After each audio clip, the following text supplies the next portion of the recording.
জরাজীর্ণ রাস্তাঘাট আর জেলা হাসপাতালের বেহাল পরিকাঠামো এই জোড়া সমস্যার বিরুদ্ধে সরব হলো প্রদেশ কংগ্রেস।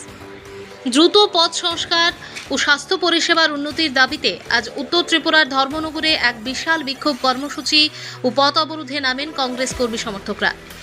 দীর্ঘদিন ধরে রাস্তার করুণ দশা, অথচ হেলদোল নেই সরকারের। এই অভিযোগেই আজ উত্তপ্ত হয়ে ওঠে ধর্মনগর। রাজ্যের বিভিন্ন গুরুত্বপূর্ণ সড়ক সহ আসাম আগরতলা জাতীয় সড়ক দ্রুত মেরামতের দাবিতে রাজপথে নামেন প্রদেশ কংগ্রেস কর্মী সমর্থকরা।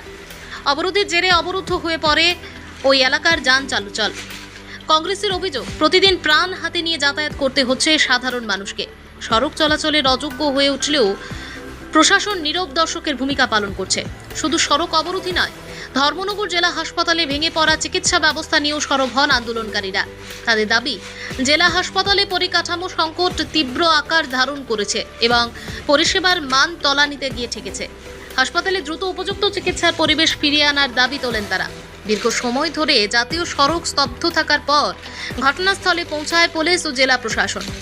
প্রশাসনের আশ্বাস ও হস্তক্ষেপে পরিস্থিতি অবশেষে নিয়ন্ত্রণে আসে এবং অবরোধ তুলে নেওয়া হয়। ঘটনাকে কেন্দ্র করে পুলিশ লাইনে নিয়ে যাওয়া হয় এবং প্রায় 70 জন কংগ্রেস কর্মী সমর্থককে নিয়ে যাওয়া হয়।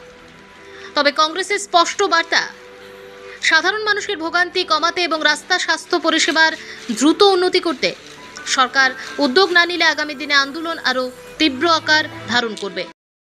আমরা চাই, আমরা আন্দোলন করতাম, আপনারা আমরারে মারতা, আমরারে মারিয়া যদি দেশের কল্যাণ হয় তাইলে ভালো হইব। এই বার্তাটা আপনারা রাজ্যের মুখ্যমন্ত্রী মানিক সাহার কাছে পাঠাইবা যে আপনার অর্ডারে আমরা জাতীয় কংগ্রেসে জোর করে তুলিয়া আনছি, কিন্তু তারা কইছে তারা যত মারবা তারা অত আন্দোলন আরো তীব্রতর হইয়া প্রশাসনকে কলাপস করব, প্রশাসনকে বাধ্য করব ধর্মনগরের আন্দোলন সংগঠিত করতে।